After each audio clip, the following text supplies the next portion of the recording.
Ya inicia Zona 8, Tertulias y más. El espacio de noticias y opinión para empezar el día como Dios manda. Zona 8, la experiencia informativa que realmente importa. Quedan con ustedes nuestros panelistas. Panamá de mis amores, buenos días. Buenos días a todos aquellos que ya están en sus puestos, las amas de casa sobre todo, esas mamás que están allí o papás que también ahí, amos de casa, arreglando todo, limpiando todo para que su familia esté bien. Los taxistas, la gente de la calle que está en la avenida construyendo este país. Hay una frase de Albert Camus que esta mañana me deslumbró. La responsabilidad es el precio de la libertad. No puedes hacer lo que te da la gana, Pastorita. Así mismo es. Hay que hacerlo con responsabilidad. Es la base de una vida en comunidad. Vamos a orar.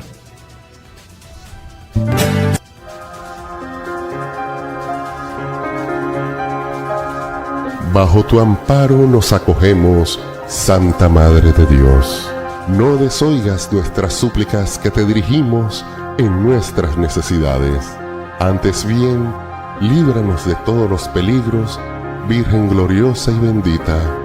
Amén.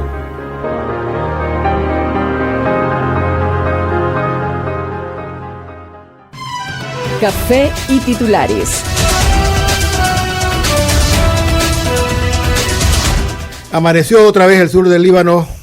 Bueno, Panamá amanecía y en el sur del Líbano estaban cayendo toneladas y toneladas de proyectiles. Ha sido una acción bélica a una escala no vista en los últimos 40 años. Se la atribuye a Israel. Israel está dándole con todo a esta gente después de la explosión de los Vipers. Van a menos 550 muertos, 35 de ellos son niños, 1.800 heridos. Ayer hubo una brecha de una tregua de 2 horas para que la gente saliera. La gente no puede salir de sus ciudades en 2 horas. No. Así que muchos civiles están sufriendo, que es la gran crítica que le hacen a Israel. Netanyahu, el primer ministro israelí, mantiene las acciones en Gaza. En Gaza Hamas sigue con los secuestrados, sigue matando gente. Israel tiene ese frente, tiene Cisjordania y ahora ha abierto el sur del Líbano. En vez de detener, Netanyahu lo que ha hecho es ampliar ese rango de acciones bélicas que no parece que no va a disminuir. La diplomacia no es el camino. Inocentes. En el camino mueren muchas personas inocentes, como también están muriendo israelíes y judíos inocentes en manos de los terroristas. Sí. Esto es una situación demasiado grave. Acá en Panamá no deja de llover. Polanco, ¿cuál es la situación de esta capitana? Ahora por ahí hay titulares de que resulta que no es tan culpable como decíamos. La capitana, en el caso de la capitana, ayer fue una audiencia en un tribunal de apelaciones. Se apeló solamente la detención provisional que se le impuso por el homicidio de su expareja Jonathan Espinosa. Jonathan Espinosa, sargento Espinosa de 29 años, María Martínez, la ex capitana de la policía de 55 años. Eso fue un hecho que se dio el 5 de septiembre, recuerdan, en la noche, un mini super allá en Ciudad Radial que custodiaba al sargento Espinosa y lo asesinan en medio de un robo. La vinculan a ella junto a 2 personas más. Ayer se dio la audiencia donde se apela a la detención provisional, le revocan la detención provisional y le aplican el impedimento de salida del país y debe reportarse una vez a la semana ante la fiscalía que investiga el caso. Ella no ha sido liberada de los cargos. No, la investigación continúa.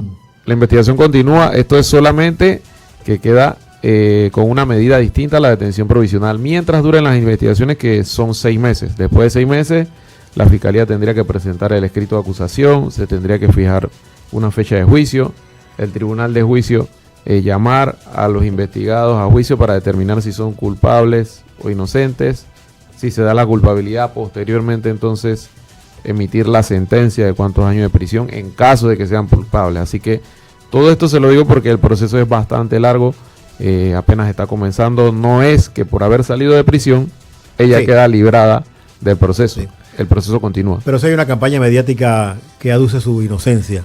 Obviamente, por estrategia, los abogados siempre tratan de vender esa imagen de que cuando la persona investigada le revocan una detención, ya automáticamente dan a entender como que esa persona no es responsable o que las pruebas no son tan contundentes como para vincularlas. Claro. Eso no siempre es así.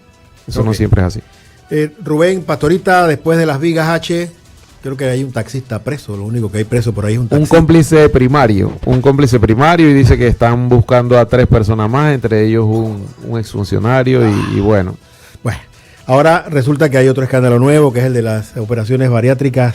Con gasto de la partida discrecional en el gobierno anterior. Sí, en el gobierno del presidente Nito Cortizo, una gente no estaba en esa lista. Sí, no, para nada. Pero sí se ha movido mucho en redes esa información de este tipo de situaciones que se vinieron. Toda la semana nos cae Toda una la nueva, semana, sí. Y no termina, y con no fotos antes nada. y después, delgadito, después más gordito y Oiga, por ahí van informando. A ver. Importante, el tema del agua. Hay personas que tienen 2 días sin agua. Hay ¿Desde el comunidades domingo? desde el domingo que se paró la planta por trabajos. Bueno, los puntos altos de la capital, sobre todo el área de Betania, Villa Las Fuentes, algunos sectores de la 12 de octubre, aquí mismo en el centro de la capital, están sin agua todavía. Ayer se reportó otra falla, en horas de la noche se reportó otra falla en la planta potabilizadora. Estaba funcionando al 90%. Eso es la información oficial. Yo creo que cuando dicen 90% tal vez sea al 80%. Yo creo que es menos, sí. ¿Qué Entonces, pasa cuando eso ocurre? hasta altas horas de la noche fue que reportaron que ya se había solucionado y que la planta está operando al 100%. Pero cuando estas situaciones se dan que se para por completo la planta, se vacían por completo las reservas. En el caso de la ciudad capital, la principal reserva es el tanque de reserva de Tinajitas, el que está arriba en la montaña, donde está el corredor. Sí. Ese tanque tiene que permanecer lleno para abastecer al resto o a gran parte de la ciudad capital. Quiere decir que el agua no viene directo de la potabilizadora a la casa, tiene que pasar por ese tanque y ese tanque el que se distribuye. ¿Y eso alcanza para tanta gente? Sí, porque es un tanque con gran capacidad. No sé exactamente el número ahora mismo, pero es uno de los el más grande del país. El más grande, sí. Y muy seguramente se vació este domingo. Obviamente. Y entonces, ¿qué pasa? Cuando se da esta situación de que se anuncia con tanto tiempo que no va a haber agua, la gente tiende a consumir un poco más. Okay. Y eso provoca que cuando arranque en la planta y empieza a distribuirse el agua, la gente empieza a consumir más. Eso imposibilita que ese tanque se pueda llenar al completo. Okay. Y a su vez afecta la distribución, sobre todo en los puntos altos, que son los que ahora mismo no tienen agua. Todavía hoy no tienen agua. Hay gente sufriendo por la falta de agua, Pastorito. Lo difícil que es eso. ¿Usted tiene agua? Sí, tengo okay. Suficiente. Ok. Mire, vamos a tener que saltarnos porque tenemos ya a los invitados en línea para el tema del Seguro Social. Parece que esto va a paso lento, ¿ah? No es una velocidad. Pareciera. Usted parece. Yo creo que de aquí al 31 de octubre, que es la fecha de cumpleaños de esto, pero es que no lo veo. El nivel de la problemática es bien difícil que se pueda ir a paso demasiado agigantado, porque está bien, pero es que también son muy pocas horas al día. Sí, son muy 3 pocas horas. 2 veces a la semana, sí. Son 6 horas de trabajo y algo a la semana. Amerita más tiempo. Lo veo lento. Vamos a hablar de todo esto inmediatamente después de la pausa. Arsenio, adelante. Ya volvemos a Zona 8, Tertulias y más. Abriendo Caminos. Los invitamos a escuchar nuestro programa de todos los martes, Abriendo Caminos, de 2 a 3 de la tarde, en compañía del padre Alfredo Uzcategui y su servidora Daisy Morán, por Radio Hogar, la voz de tu iglesia. Tú me amaste, me perdonaste, tú me abrazas y me acompañas. Siga con nosotros en más de Zona 8, Tertulias y más. Martes con M de Mujer. Información pertinente para ti, mujer. ¿Quieres cuidar tu piel y mantener tu cara libre de acné, pero no sabes por dónde empezar? Pues sigue escuchando para conocer los 5 tips para mantener tu piel. Primero, hidratación profunda. La hidratación es la clave para una piel suave, elástica y radiante. Beber suficiente agua durante el día es fundamental, pero no debemos olvidar nutrir nuestra piel desde el exterior. Utilizar cremas hidratantes que se ajusten a tu tipo de piel es esencial para mantenerla nutrida y protegida. Segundo, protección solar diaria. Uno de los trucos de belleza más subestimados y, sin embargo, más importantes para mantener una piel única y saludable es la aplicación diaria de protector solar. Independientemente de la estación del año o del clima, los rayos UV pueden penetrar las nubes e incluso las ventanas. Tercero, limpieza suave pero efectiva. La base de cualquier buena rutina de cuidado de la piel comienza con una limpieza adecuada. Eliminar las impurezas, el exceso de grasa y los restos de maquillaje es crucial para mantener la piel sana y permitir que respire correctamente. Cuarto, exfoliación regular para renovar la piel. La exfoliación es un paso esencial en cualquier rutina de belleza que busca revelar una piel radiante y uniforme, a eliminar las células muertas de la superficie de la piel. No solo se mejora la textura y el tono de la piel, sino que también se facilita la absorción de los productos de cuidado de la piel que se aplican posteriormente. Y quinto, mascarillas faciales para un tratamiento intensivo.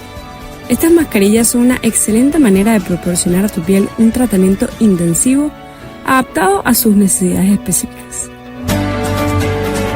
Espero que estos tips te hayan ayudado y recuerda escucharnos en el próximo martes con M de Mujer aquí en Zona 8.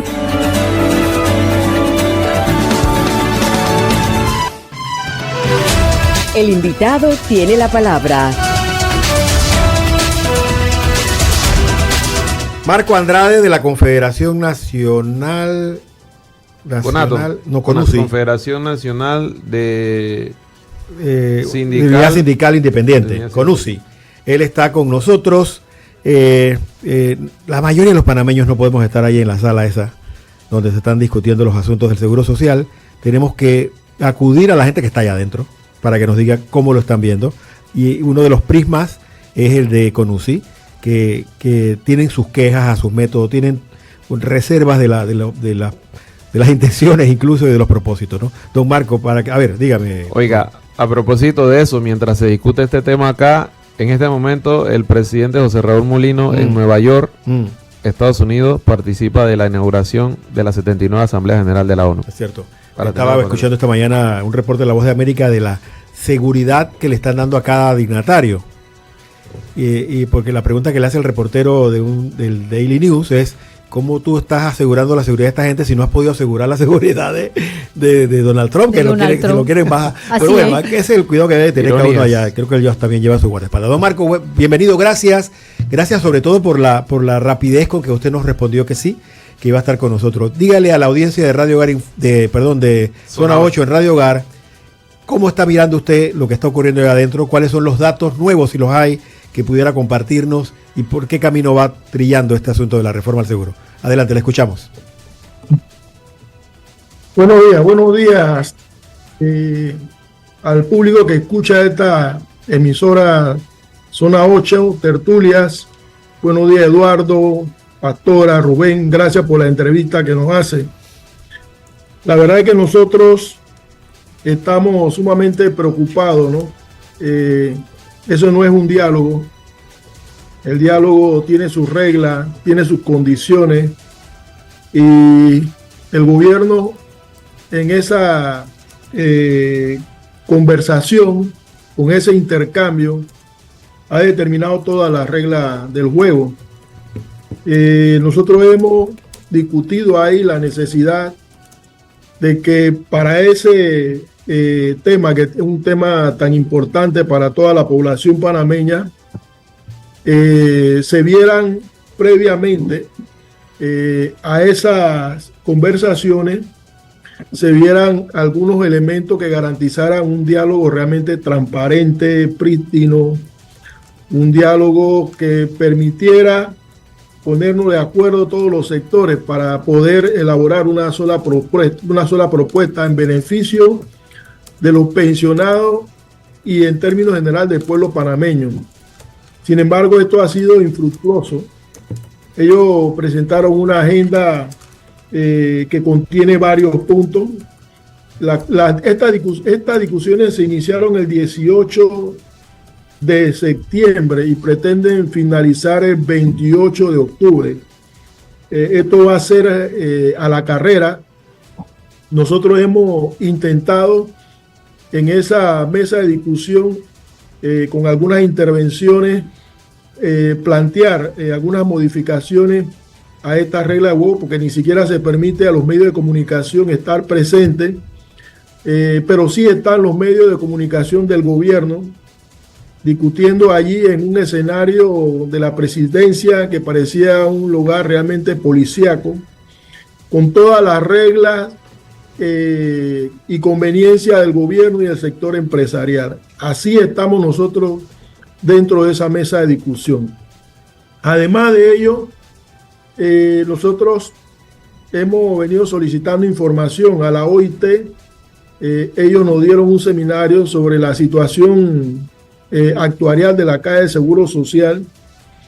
Le pedimos a ellos la base de datos para corroborar las investigaciones, los estudios que ellos habían hecho, y nos comunicaron que ellos no nos podían dar esa base de datos porque deberían tener autorización del gobierno.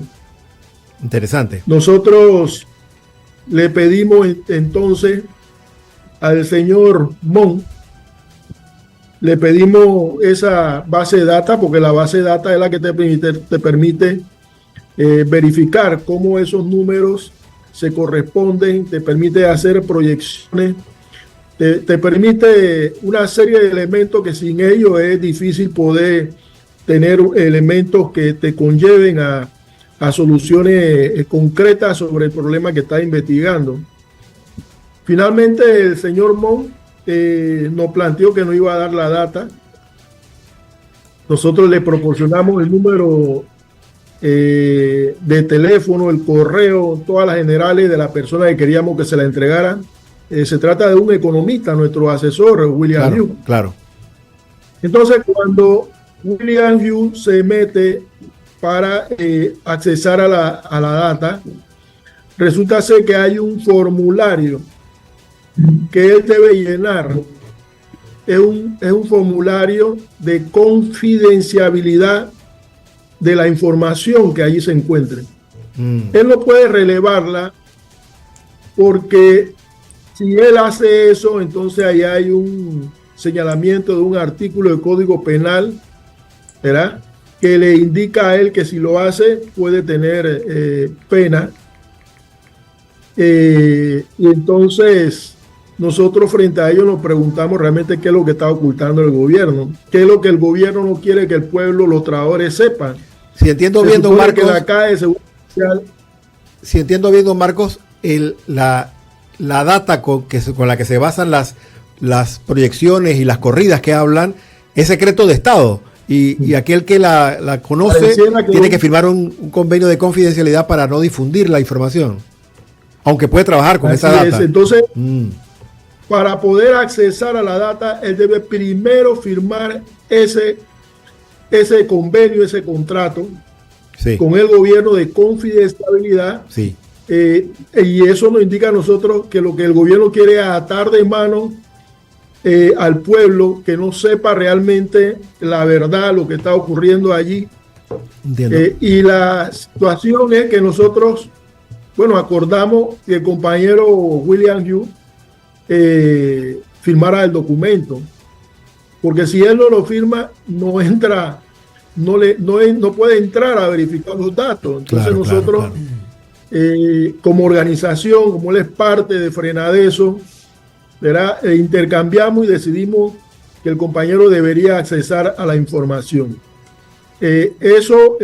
Nosotros ahí vamos a percatarnos una serie de elementos que queremos ver. Lo que también es otro elemento es que ayer, cuando el señor Dinomón daba algunas informaciones, él señalaba de que después de 7 años ellos abandonan la deuda que tienen los empresarios para con los trabajadores.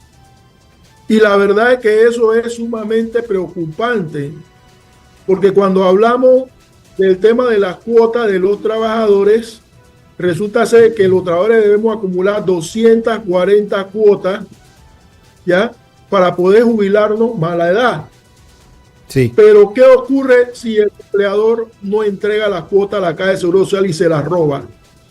Entonces el trabajador, si no tiene esas 240 cuotas, el empleador no la traspasó a la Caja de Seguro Social, entonces se le crea un tremendo perjuicio a los trabajadores en cuanto a que tienen ese impedimento para poder jubilarse. ¿Y cómo es que habría que determinar quién autorizó borrarle a los empresarios su deuda a esos empresarios que tienen más de 7 años de morosidad, que no han entregado esa deuda, que le han descontado a los trabajadores. ¿Cómo se ha permitido eso? ¿Desde cuándo se ha permitido esa prerrogativa que tienen los empresarios? Y realmente nosotros estamos asombrados. Sí. Realmente estamos asombrados de lo que estamos viendo. Don Marco, es muy peligroso. Sí, don Marcos, hablando de eso justamente, y también para darle la bienvenida a don Jorge Nicoló, que ya está también aquí en la sala con nosotros. Don Marco, un placer verlo. Saludos. Ayer el actual director, que todavía lo es hasta el 1 de octubre, Enrique Lao, dio unas cifras de deuda que tiene la empresa privada, el sector estatal, y me sorprende mucho, hablan también del sector judicial. No lo vi venir, que separen el sector judicial de la deuda pública, ¿no? El sector privado, según Enrique Lao, debe al Seguro Social 150 millones 723.567 dólares con 88 centavos, 150.8 millones de dólares. Okay. El sector estatal, 24.810.639 con 65 centavos. Y el sector judicial, 135.392.884 con 36 centavos. La pregunta que le tengo primero a don Jorge y luego a don Marco, si esta data se presentó durante la reunión o fue un evento aparte, y qué tanto estos números influyen o no, porque sabemos que los déficits son mucho mayores que todo esto que aquí estamos hablando. ¿Por dónde vino esto? Y si don Jorge también se le ha pedido que firme algún convenio de confidencialidad en torno a recibir información de los datos que tiene el Seguro Social. Exacto. Escuchamos, don Jorge, adelante. Wow. Sí, a ver, lo que habló el doctor Lao, la verdad que él no estuvo presente en esto. Yo me enteré fue después. Fue una cosa aparte. Salimos de la reunión, de que él que tuvo esa reunión aparte. Creo que le llamó rendición de cuentas. Sí. Algo de eso, ¿no? Justamente, sí. Así que tengo que ver en detalle todo lo que haya dicho. Vi solamente parte. Yo lo que entiendo es lo siguiente. Con relación a la base de datos, en la base de datos incluye obviamente información que es confidencial, por ejemplo, información que tiene que ver con nombres de las personas, cantidad de años cotizadas, información que definitivamente es una información personal de cada uno, ¿no? Entonces, yo imagino que por ahí va la cosa. Ahí se dijo muy claramente que cualquiera que requiera obtener esa base de datos va a tener que firmar un documento de confidencialidad sobre esa base, la entrega de esa base de datos. Y claro, eso implica obligaciones legales en caso tal de que se divulgue. Entonces, pero esto es una situación que a mí no me causó asombro. Eso es normal por el tipo de información que se puede tener dentro de esas bases de datos, ¿no? Así que yo diría que sí, yo no he solicitado esa base de datos, lo solicitará los representantes del sector empresarial, que en este caso es CONEP y la Cámara de Comercio. Entonces, ellos tendrán que firmar también de que esa información es confidencial. Y bueno, eso básicamente le tiene que aplicar a todos. Claro. También se solicitó en la reunión ayer que se quería la base de datos de la OIT, que es una base de datos que se tardaron como 8 meses en poderla sacar, pero limpiaron muchísimas cosas, ¿no? Entonces entiendo también de que se va a preguntar al Ministerio creo que el Ministerio de Trabajo, que fue el que trabajó con la OIT en ese entonces, para obtener la data, y también habrá que firmar básicamente un acuerdo de confidencialidad, ¿no? Así que eso es, perdón, al respecto de su pregunta. Iniciamos el programa preguntándole a don Marcos por cómo el resto de la población no está dentro de la sala escuchando lo que ocurre. Y recurrimos a ustedes que sí están para que nos digan su impresión de por dónde va, cuál es el camino que se ha recorrido y si el tiempo va a alcanzar. Son solo 3 horas por sesión, son 2 sesiones a la semana, son solo 6 horas a la semana y tenemos ya prácticamente solo un mes para hacer todo el trabajo tan enorme que se requiere. ¿Cómo usted está viendo el ritmo y el camino que se está llevando? A ver, veo algo positivo. En el día de ayer se presentó de parte del CONATO la propuesta de ese sector, ¿no? Y la verdad que hicieron una presentación excelente, una presentación muy, muy buena. Y así lo expresé en la mesa, donde hay elementos que creo que son elementos muy positivos, muy buenos, y pues habrá otros elementos que habrá que pulirlo definitivamente un poco más. Pero siento que si podemos ver claramente las propuestas, nos podemos encontrar que hay cosas en esas propuestas que no son antagónicas una de la otra, sino que son propuestas que definitivamente son propuestas lógicas y propuestas que definitivamente hay que considerar, ¿no? Los elementos dentro de la propuesta, pues, o sea, las variables dentro de la propuesta, hay algunas que me parecieron razonables, hay otras que me parece que tienen que ser elaboradas con más detalle.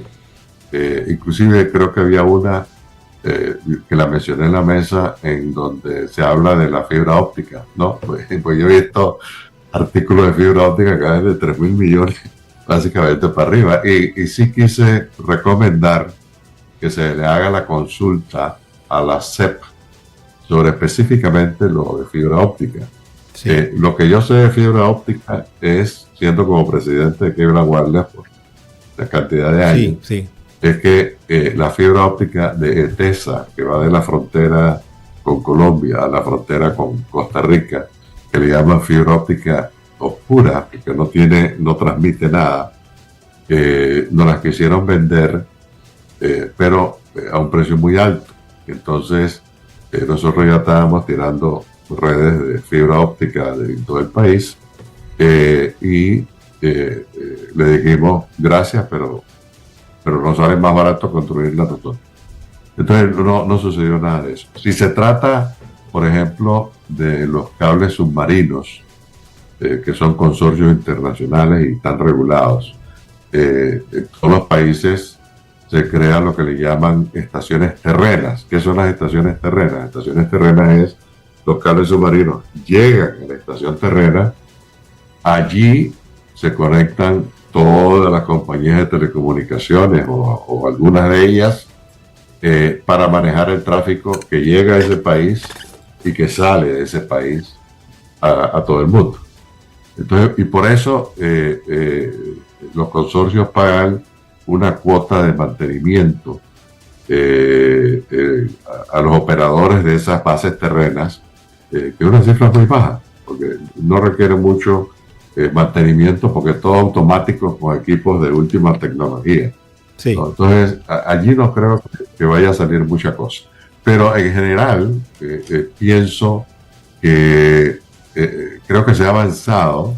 Lo positivo es que ya sea la propuesta de un lado, ya sea la propuesta del otro, que ninguna va a ser perfecta. Habrá elementos que sí vale la pena considerar, otros elementos que habrá que discutirlo más a fondo, o decir, oye, esto claro, no me parece realístico, claro, esto sí me parece realístico, y entonces para llegar a la sexta semana a eso. Lo que sí creo es que vamos a tener la oportunidad de ver las propuestas en blanco y negro. O sea, esas propuestas en blanco y negro van a permitir ya formarse una idea de qué tan divididos estamos, que estamos bastante divididos. Sí. Pero qué tan divididos estamos y si hay puntos de convergencia uno con otro en los cuales se pueda construir algo mejor, ¿no? El señor Marco Andrade, una pregunta le tenemos.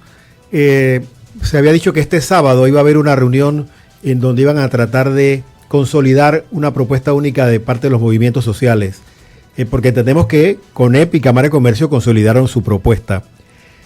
¿Fue posible hacerlo? Porque hasta ahora solo se habla de CONATO como que haya presentado un documento por parte de los movimientos sociales. ¿Qué posibilidad hay de consolidar una sola propuesta? ¿Qué tanto se ha avanzado? ¿O si van a hacer una propuesta totalmente diferente? Le escuchamos. No, ¿tiene el micrófono muteado, don Marco? Tiene el micrófono en silencio, señor Marcos. Antes de responder esa pregunta, para nosotros es una situación muy seria el hecho de que se le ponga cortapisa a nuestros especialistas para que puedan realmente no solamente tener acceso a este tema de la data, y que nosotros por año hemos solicitado que se nos entregue para poder hacer nuestro propio estudio y para poder comparar los estudios que se hacen y no se han entregado. Y ahora que se entrega con esta prerrogativa de la amenaza de poder interponerle una serie de situaciones de demandas penales. Entonces eso es sumamente lamentable y reiteramos que yo no sé realmente qué es lo que está escondiendo el gobierno, pero ahí nos vamos a dar cuenta porque ya nuestro economista ya ingresó a ese espacio. Lo que nosotros queremos señalar es que sí, hay distintas propuestas. Los médicos tienen propuestas, CONATO tiene propuestas, nosotros tenemos propuestas, los educadores tienen propuestas. Nosotros hemos observado, por ejemplo, que esas propuestas prácticamente no tienen casi nada de diferencia. Todas apuntan al carácter público y solidario de la Caja de Seguro Social, que regresemos al sistema solidario que incluyendo la OIT ha señalado que es lo mejor que se puede hacer para salvar el tema de la Caja de Seguro Social. Y hay una comisión en la Alianza Pueblo Unido por la Vida que se constituyó precisamente para tratar de unificar toda esa propuesta de movimiento sindical y popular que se han elaborado. De manera tal que como esas propuestas prácticamente son similares, ahí no va a haber mayor problema, mayor dificultades. El problema está en la propuesta que hace el CONEP, y que por ende es la propuesta del gobierno. Ahí sí va a haber una situación difícil porque ya hemos planteado las intenciones de CONEP de que los fondos de pensiones sean administrados por aseguradoras y eso va a causar una situación realmente difícil para los pensionados que van a tener pensiones por debajo del 60% que hoy están amparados pues los trabajadores del sistema solidario. Entonces nosotros definitivamente ahí va a haber una situación. Yo quiero decir que en esa mesa no va a haber ningún acuerdo. Y no va a haber ningún acuerdo porque el gobierno ha impuesto, ahí no hay un diálogo, el gobierno impuso una agenda, nadie puede modificar esa agenda, ya que inició el 18 de septiembre y finaliza el 28 de octubre. Y luego de eso, de que el gobierno supuestamente escuche a todas las partes ahí, el gobierno va a elaborar una propuesta que la va a llevar a la Asamblea Legislativa. Entonces, todo está impuesto, todo está marcado, nadie se puede salir de allí. Incluso para hacer uso de la palabra, para tratar de aclarar algo, eso es toda una situación ahí. Hay dificultad también para ello. Entonces, esa es una discusión en donde las cámaras, la única cámara que están ahí es la Cámara del Gobierno, que graba a todo el mundo. Y nosotros hemos solicitado ahí que los medios de comunicación tengan acceso a esas discusiones. Pero como eso no es un diálogo, sino es una conversación impuesta, nosotros hemos acudido. Y hemos acudido porque para que no se diga que nosotros somos intransigentes, que no queremos. Pero la verdad es que resulta incómodo estar en un lugar en donde no es neutral. y en donde las reglas de juego todas están planteadas, y eso pareciera ahí una dictadura, porque no se puede modificar absolutamente nada de la agenda. El tiempo que se está dedicando a eso es sumamente corto para un tema tan delicado como es el seguro social. Mire, nosotros ayer propusimos que en el caso, por ejemplo, de la OIT, los actuarios de la OIT pudieran exponer allí el estudio que ellos hicieron. Yo no sé, pero cuando observamos lo que dijo Lao, es como si eso no se pudiera hacer, porque eso evidentemente no está dentro de la agenda de ellos.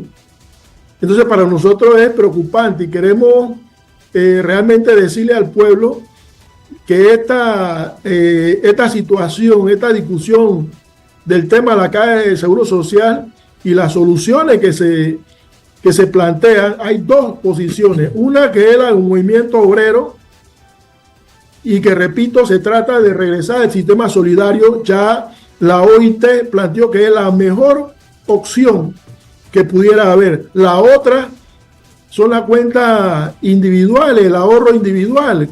Con eso jamás el trabajador pudiera alcanzar el 60% de promedio de salario y la garantía que plantea hoy el sistema solidario. Reducir las pensiones es causarle un gran daño a la población trabajadora. Eso no debería ser. Sí. Eso no debería ser. Nosotros necesitamos una pensión digna que alcance para comprar alimentos, para comprar medicamentos, para pagar energía eléctrica, porque cuando los trabajadores ya nos pensionamos, tenemos que seguir pagando nuestra deuda que tenemos, nuestro compromiso. Entonces no puede ser que en vez de que las pensiones mejoren, con la propuesta de la CONE, lo que va es a hundir en la miseria, en el hambre, a los nuevos pensionados. Con esa propuesta, los trabajadores no se van a querer jubilar. Si acaso llegan a lograr lo que pretende la CONE, que aumentar la edad de jubilación, aumentar la cuota, disminuir las pensiones. Es decir, eso los trabajadores difícilmente van a poder lograr alcanzar. Yo creo que se está preparando el camino para que las aseguradoras hagan el gran negocio, hagan el gran salto, que es lograr hacerse de los dineros de la pensión de los trabajadores para hacer negocios privados. Eso no puede ser. La pensión de los trabajadores no puede convertirse en un vulgar negocio de la empresa privada. Ellos tienen que respetar eso. Y estamos sumamente preocupados por ello. Yo tengo una consulta para el licenciado Nicoló. No sé si está. Sí, está. Adelante. Fíjense, porque antes de que Eduardo Soto lee el detalle de la morosidad que presenta ayer el director de la Caja de Seguro Social, director saliente Enrique Lao Cortés, que bueno, lo presenta ya casi a una semana de dejar el cargo, porque tuvo 5 años para ver de qué manera se soluciona este tema. Pero yo creo que esto es un tema de la morosidad que no es nuevo, y todos lo sabemos, no es nuevo, pero siempre es el secreto mejor guardado. Lo que pasa es que ahora convenientemente el director lo divulga. Pero fíjese, el sector privado, el sector estatal y el sector judicial. Y yo acabo de sumar aquí, son 310.9 millones en esa deuda. Entonces, yo le pregunto al licenciado Nicolás, en un momento en que estamos discutiendo o se está debatiendo de cómo salvar la caja y del déficit que hay, ¿qué se hace para decirle a un panameño de a pie, ven acá, nosotros queremos buscar una solución, pero a la vez, cómo buscan la manera de saldar esta deuda? Todos los 3 sectores, el sector privado, el sector estatal, el sector judicial. O sea, ¿pero por qué lo separan lo judicial? Forman parte del órgano de Estado. Al final lo que yo veo es que aquí esto se hace como cuando tú tienes una tarjeta de crédito, con las deudas del seguro, que tienes una tarjeta de crédito y tú pagas la cuota mínima y dejas el resto ahí en la deuda, que crezca y no pasa nada. No es el sector judicial. Ese no es el sector judicial. Al final, no sé si Lo sea que el pasa sector es que esa judicial. es una deuda.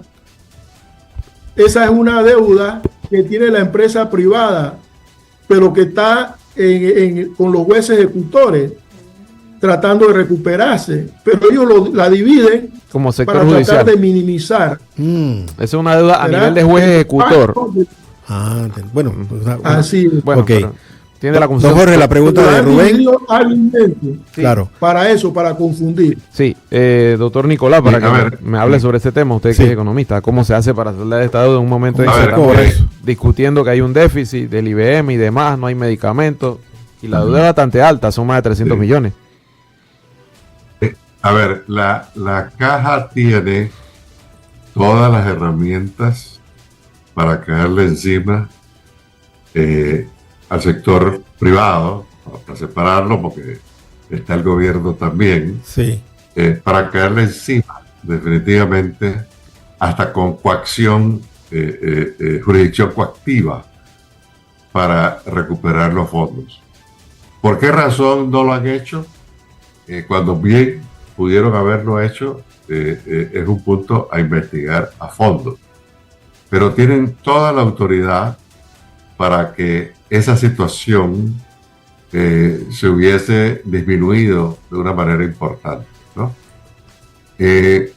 Entiendo con la explicación que dio en el día de ayer el doctor Mon, en el sentido de que aparentemente la ley establece cuentas que son incobrables 7 años. Entonces es peor en el sentido de que cómo es posible que la Caja de Seguro Social, con jurisdicción coactiva, ha dejado pasar deudas que tienen compañías, se ha tenido 7 años para cobrarlas. Entonces, definitivamente, esto es inaceptable. Las deudas deben cobrarse como Dios manda. Y si no se pagan, porque hay arreglo de pago y no se cumple, entonces hay que caerle de lleno definitivamente a esas empresas para que paguen lo que tienen que pagar o se atengan a consecuencias más serias. Entonces, yo creo que esto nos muestra el nivel de caos que existe en la Caja de Seguro Social sobre este tema específico. Si hablamos de las deudas, hay cifras que van y cifras que vienen. Creo que una de las promesas que hizo el director Dino Mon en una de las reuniones que tan pronto puede entrar, uno de los puntos que se va a hacer es investigar a fondo este tipo de cosas. Lo que ninguna institución puede hacer es mantener esas deudas al infinito. Pero estoy hablando de instituciones serias, instituciones que son efectivas, en las cuales si tú te atrasas, te caen enseguida. O sea, no te va a caer 6 años después, o 7 años después, o 10 años cuando ya la compañía no existe. Ya tiene que ser enseguida. Y ese es un problema de fondo que existe en la Caja de Seguro Social, que tiene que ver con qué tan efectiva es la Caja de Seguro Social en su operación en todas las áreas, no solamente en el área que tiene que ver con la atención de salud, que es un verdadero y absoluto desastre.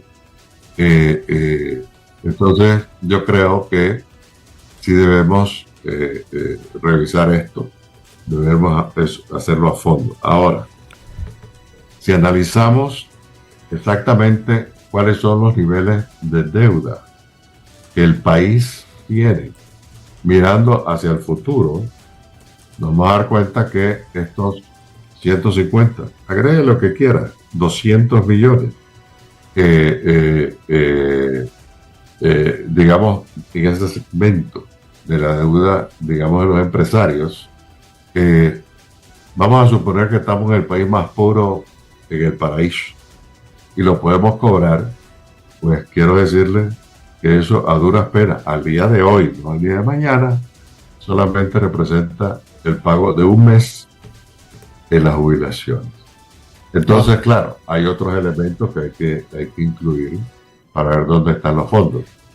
Pero por más fondos que usted trate de meterle a esto, y ayer el Conato hizo una presentación muy buena de donde esperan que los fondos salgan.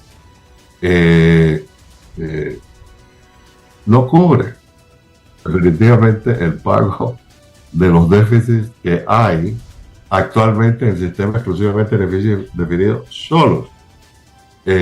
Si los unes, te dura hasta el 2039 sacar el último centavito de la reserva del sistema mixto, porque exclusivamente beneficios definidos no tiene. Entonces va creando deudas aceleradísimas que tiene un efecto nefasto para el país y tiene un efecto nefasto para nuestros hijos. Le voy a poner un ejemplo. Si no se hace nada y se unen los sistemas, por ejemplo, hasta el 2070, la deuda es 355 mil millones de aquí hasta esa fecha. Los 45 años más o menos. Sí. Entonces, pero en 45 años nuestros hijos van creciendo, los nietos van creciendo y los bisnietos van creciendo. Yo espero ver por lo menos un bisnieto. El asunto es que la deuda es tan incremental que Panamá va a tener que ser muy similar a ciertos países de Europa que sí son ricos. Por ejemplo, en Francia el 40% del presupuesto es para pagar pensiones. En Alemania ya se prevé que el 50% de su presupuesto es para pagar pensiones y están trabajando en cambios. En Panamá casi que no es nada. Ellos, dependiendo qué es lo que metas ahí, dicen que es 0.5%. Pero la realidad es una. Vivimos en un país con déficit, con presupuestos abultados que hay que bajarlo definitivamente a la realidad, pero empezar a pagar esa cantidad de dinero de déficits no lo compensa, por más que estés en el paraíso, sí, tratando de recuperar 100% las cosas. Entonces, ¿cuál es el resultado de esto? El resultado de esto es el siguiente. Ya que estamos hablando de la OIT. La OIT en su informe del 2022 establece muy claramente en la página 19, o 119, perdón, lo siguiente, y le pido que la lean.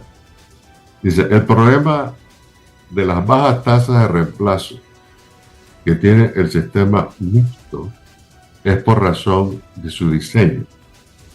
¿Y cuál es el problema del diseño? El problema del diseño es que hay dos componentes, el de beneficio definido, muy parecido al exclusivamente beneficio definido, pero tiene un tope de 500 balboas, que son los primeros $500, ahí entran una cantidad de cuotas. Y el otro que es de cuenta de ahorro individual. En el componente beneficio definido del mixto entra el 72.5% de las cuotas en un salario promedio de $800, que es la inmensa mayoría, el promedio. Sí. En el país, ¿no? Entonces, la mayoría entra allí, pero al momento que te jubilas con el 60% de 500, que son $300. ¿Cuál es el efecto de esto? El efecto de esto es que la reserva de ese componente va creciendo en el tiempo hasta llegar en el año 2095 a 199 mil millones de dólares de reserva. Y la razón es que al pagar solamente $300, los rendimientos, pueden haber acumulado por 25 años, los rendimientos solos son mayores que el pago de las jubilaciones. Por eso sigue creciendo hasta el año tal. Y eso está, busquen la página 119 de la OIT. Ahora, tuve oportunidad de reunirme en una discusión técnica con la gente de la OIT posteriormente. Ellos sacaron una nota interesante donde habla de los diferentes componentes. Los diferentes componentes dice, si se unen los sistemas, esto puede ser X, en el sistema exclusivamente beneficio definido suma 3.2%, Y agrega en la misma nota un signo de interrogación que dice, ¿y las medidas paramétricas? Que a propósito, creo que el doctor Jované sacó un escrito en contra de esa nota. Así es. Posteriormente. Y quisiera agregar que en el área de la propuesta del sector privado dice que el costo con el PIB relacionado al PIB aumenta a 4.5, creo que es 4.5, o sea, aumenta 1.2% más que si se deja solo el CEP y se financia. Entonces, en la reunión técnica que tuvimos con Fabio Durán, aquellos que hemos estudiado estas cosas, indagando y trabajando con él en esa sesión de trabajo, y ya se había reunido con los grupos sindicales, nos dimos cuenta de que ellos habían incluido 120 a los 65 para, primero, es algo que ya existe, pero se lo pusieron al sistema de la recomendación de la empresa privada. Entonces, eso debe aplicarse a todo, porque eso ya existe. El segundo elemento que fue, hay tres elementos. El segundo elemento es que no solamente metieron a la gente que no tiene otros ingresos, sino que metieron a todo el mundo. Entonces, ya allí se rebaja un punto, quedan 3.5 más o menos así. El otro elemento es que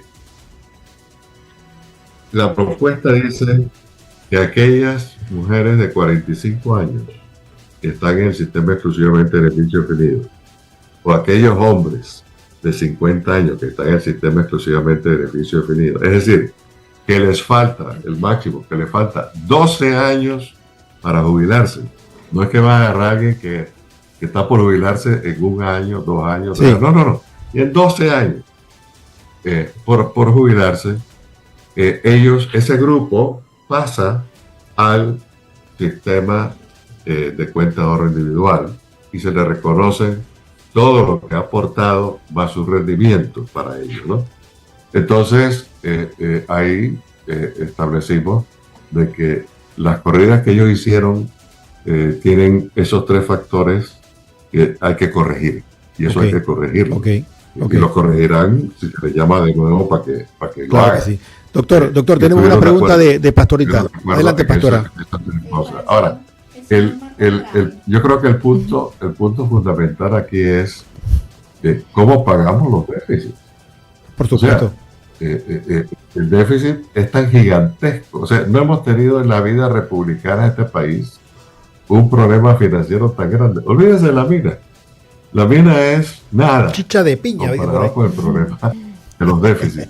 Entonces, yo siento que es importante escuchar las diferentes propuestas, entenderlas, porque hay puntos que creo que son positivos allí adentro, en esas propuestas, que el sector privado presente la suya con sus partes positivas, partes negativas, y se escoja las mejores partes. Claro que sí. Pero sí, Panamá tiene que tomar una decisión que afecte lo menos posible a la clase. Y a propósito, que se pueda garantizar también pensiones dignas, pero más importante, que también se pueda establecer una pensión mínima mejor que la que existe hoy día. La que existe hoy día es de $255, eso es demasiado bajo. O sea, eso es absurdo. Entonces, obviamente, parte de los aportes del Estado, que tendrá que venir de diferentes fuentes, algunas que el Conato mencionó en el día de ayer, tiene que garantizar de que la gente pague. Ahora, el otro problema que tenemos es que tenemos un 47% de la población económicamente activa, que son los informales, y hay que darle salud, hay que darle educación, hay que darle infraestructura, hay que darle agua, hay que darle esto, A, B, C, D. Entonces tenemos que poner en perspectiva que todo lo que hagamos tenemos que considerar también las necesidades del país. O sea, no puede ser que casi que todo lo que salga de diferentes fuentes vaya solamente al sistema de pensiones. Claro. Tenemos que ver las necesidades a nivel de país. Pastora, una pregunta para Marco Andrade, cerrando ya el programa Zona 8 de hoy. Adelante, Pastora. Señora Andrade, yo quisiera saber si dentro de las propuestas que ustedes, las propuestas que se dieron, pues, si se encuentra algún tipo de proyecto, programa o sistema que pueda fiscalizar que el empleador aporte las cuotas de sus empleados, y también si han tomado en cuenta, pues, a las personas que laboran sin que no pagan seguro, para que ellos puedan aportar sus cuotas al seguro, las personas que laboran de forma independiente. Adelante. Nosotros, primero quisiera decir que los economistas nuestros señalan que la deuda que tiene el sector empresarial y el gobierno es mayor, ¿no?, de lo que están presentando. Lo otro también es que hay la OIT en su estudio, en el seminario que tuvimos con ellos, planteó que de 30 países que habían optado trasladarse para el sistema de cuentas individuales, de esos 30 países, 18 habían regresado al sistema solidario. Es decir, nos estaba indicando que el sistema que está proponiendo los empresarios, que es la cuenta individual, ese sistema fracasó. El problema del sistema solidario es que los gobiernos, los empresarios han hecho fiesta con los recursos de los asegurados y han llevado a la situación en la que se encuentran. ¿Ya? Han sido mal manejados esos recursos, el dinero que, por ejemplo, está en el Banco Nacional y en la Caja de Ahorro y en el sector privado, que es de la Caja de Seguro Social, bajan poquísimos intereses por los mismos. Es decir, hay toda una serie de elementos que se conjugan para que este sistema realmente tenga la situación en la cual se encuentran. Nosotros consideramos que debe hacerse algo. Al unir los dos sistemas y quedar en el solidario, no es que no se deben emprender acciones para que él funcione. Y nosotros consideramos que además de la económica hay que imponer una serie de medidas para que el empresario no se quede con el dinero de los trabajadores, porque ese es el problema, ¿verdad? Y una de las medidas es que efectivamente se eleve este tema de la cotización de la Caja de Seguro Social como un tema fiscal. Claro. Ya, por un lado. Por otro lado, nosotros decimos también que deben adoptarse medidas. No puede ser que el empresario, por ejemplo, no pague la cuota, abandone la empresa que tiene y construya otra para la misma actividad. Eso pasa con frecuencia. Arman otra empresa con los mismos nombres, pero esa deuda la dejan ahí. Entonces no hay ninguna acción de parte de los funcionarios de la Caja de Seguro Social, de los directores de la Caja de Seguro Social, que han nombrado, los gobiernos han nombrado, los distintos gobiernos han nombrado los directores de la Caja de Seguro Social. Y esos directores no han hecho nada con respecto al tema de la morosidad, el tema de la evasión. Es decir, no han hecho absolutamente nada. Lo que han hecho es ser cómplices de lo que ahí se ha dado.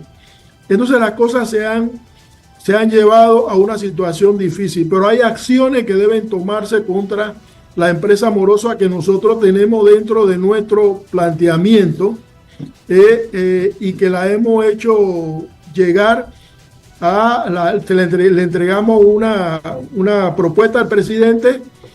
El día de mañana también vamos a entregarla digitalmente para que se incorpore al sitio donde el señor Dinomón tienen allí todas las propuestas. Y como dije, estamos construyendo una propuesta colectiva. Ahí no es, yo digo que ahí no es el escenario que se va a discutir eso, porque es un escenario impuesto. Claro. ¿Ya? Y quería agregar que en el caso más patético es el caso de Chile, ¿ya? En donde las pensiones son del 17%. con este sistema de ahorro individual. Si hay ejemplos concretos. En Colombia optaron también por las cuentas individuales. Hoy el presidente Petro está planteando, incluso frente al tema de la jubilación, ellos los trabajadores, los hombres se jubilan a los 62 años y las mujeres se jubilan a los 57 años. Y el presidente Petro está planteando bajar la edad de jubilación, porque él está señalando que el ser humano, cuando llega a esa etapa en la que ya no puede seguir laborando, debe tener un disfrute, y que el hombre no está hecho solamente para trabajar, y hay una serie de elementos y argumentos que se plantean alrededor de ello. Miren, Joan Peter planteaba que la miseria es la madre de todas las enfermedades.